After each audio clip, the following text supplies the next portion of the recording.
Jake Carver believed in forever.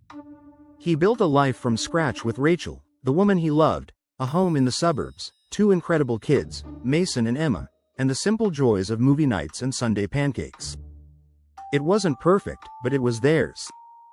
And for a long time, Jake thought it was enough. Until the cracks formed.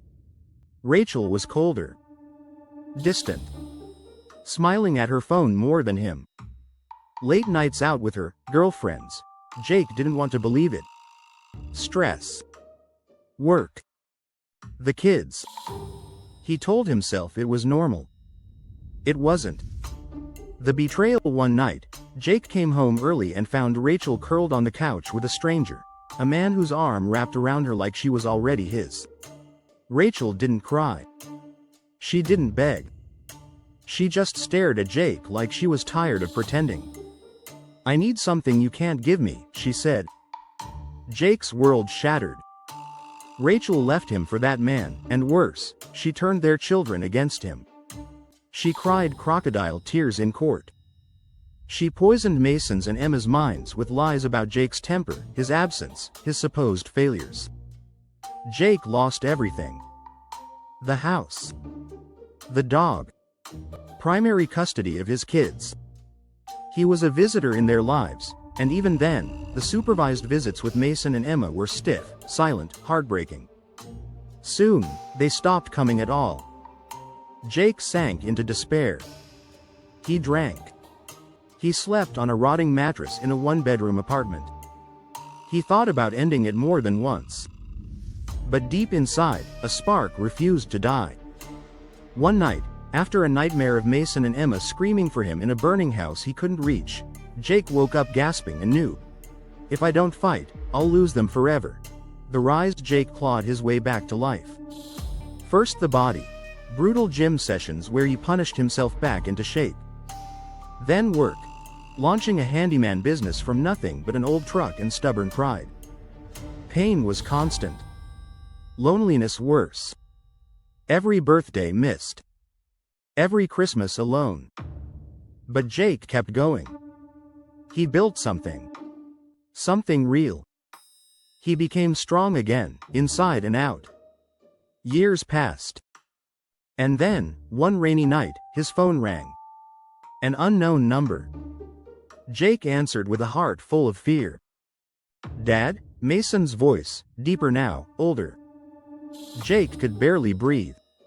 "I was wondering if you had time, we could get lunch or something." The world tilted back onto its axis. Jake said yes. The return lunch turned into weekly meetings. Awkward at first, but slowly, the walls crumbled. Mason confessed that things at home weren't right. Rachel's boyfriend, the man she left Jake for, was abusive. Not just to Rachel, but to the kids too. Emma was terrified. Mason was angry, bitter, and broken. Rachel turned a blind eye, desperate to keep the fantasy alive.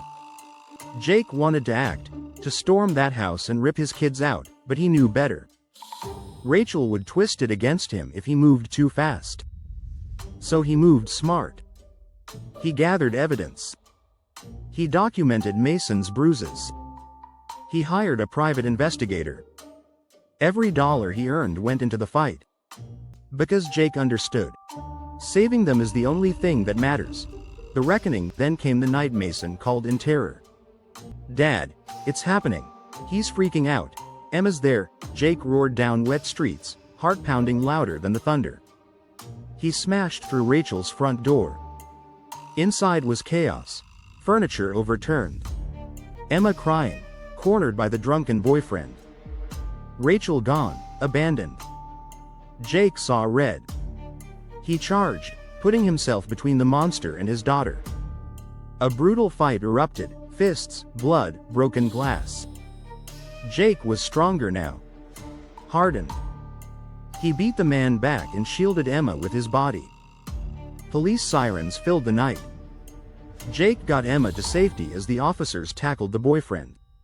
Rachel returned too late, shrieking accusations. But Mason stepped forward. In front of flashing lights, in front of neighbors and police, Mason told the truth. Emma, through tears, backed him up. Jake handed over the mountain of evidence he had gathered. The court finally saw. Rachel lost custody. Jake, broken but unbowed, won. He got Mason. He got Emma. He got his family back. The new beginning. Weeks later, Jake sat on the porch of his new house, small, a little battered, but filled with life. Mason teased Emma as they painted her room bright yellow. The puppy barked happily at their feet. Jake watched them, a lump in his throat. "We're home," he whispered. He wasn't the man he used to be. He was better. Stronger. Forged in fire. He stepped outside, looking up at the stars. The darkness didn't scare him anymore. Because he had survived it. And he had brought his children out with him.